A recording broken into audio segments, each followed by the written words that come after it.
একটি ছোট্ট গ্রামে বাস করত রহিম নামের এক গরিব কৃষক। তার ছিল না কোনো জমিজমা, না ছিল গরু বা হালচাষের ব্যবস্থা। সে প্রতিবছর অন্যের জমি ভাড়া নিয়ে চাষ করত। দিনের পর দিন কষ্ট করেও পেটে ভাত জুটত না ভালোভাবে। স্ত্রী জাহানারা আর একমাত্র ছেলে লাবিবকে নিয়ে ছিল তার ছোট্ট সংসার।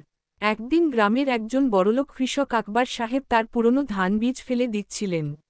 রহিম এগিয়ে গিয়ে বলল, চাচা, এই বীজগুলো যদি আপনি না রাখেন, আমাকে দিন। আকবর সাহেব হেসে বললেন, এই পুরনো বীজে কিছুই হবে না রে, নষ্ট হয়ে গেছে। রহিম মুচকি হেসে বলল, হতে পারে, কিন্তু আমি চেষ্টা করব। সে নিজের শেষ 500 টাকা দিয়ে 1 বিঘা জমি ভাড়া নিল। নিজের হাতে চাষ করল, পুরনো বীজ বপন করল। বৃষ্টি না হলে কলস দিয়ে পানি দিয়ে সেচ দিল। গরু না থাকায় নিজের কাঁধেই হাল টানল। লোকজন হাসত, বলত, এই পাগল কৃষক কিছুতেই সফল হবে না।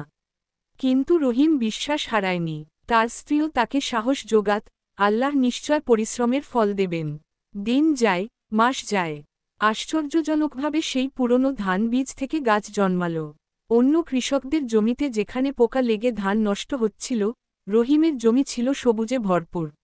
গ্রামের লোক অবাক হয়ে দেখতে এলো। ফসল কাটার সময় দেখা গেল, রহিমের জমিতে ফলেছে দ্বিগুণ ধান। সে বাজারে ধান বিক্রি করে অনেক টাকা পায়। সেই টাকা দিয়ে সে একজোড়া গরু কিনে নেয়, আরও জমি ভাড়া নেয়। এরপর থেকেই রহিম আর গরিব ছিল না। সে গ্রামের অন্য গরিব কৃষকদের সাহায্য করতে লাগল। বিনামূল্যে বীজ দিল, কারো হালচাষে গরু দিল।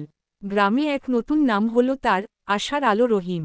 একদিন তার ছেলে লাবিব বাবাকে জিজ্ঞেস করল, আব্বা, তুমি যদি সেই পুরনো বীজটা না নিতে, তাহলে কি হতো? রহিম হাসলেন, বললেন, জীবনে বড় হওয়ার জন্য বড় সম্পত্তি দরকার হয় না, দরকার বিশ্বাস আর পরিশ্রম। এই গল্প থেকে আমরা শিখি যে, পুরনো বা ছোট জিনিসকে অবহেলা করা উচিত না। যদি মন থেকে চেষ্টা করা হয়, তাহলে ভাগ্য একদিন ফিরে তাকায়।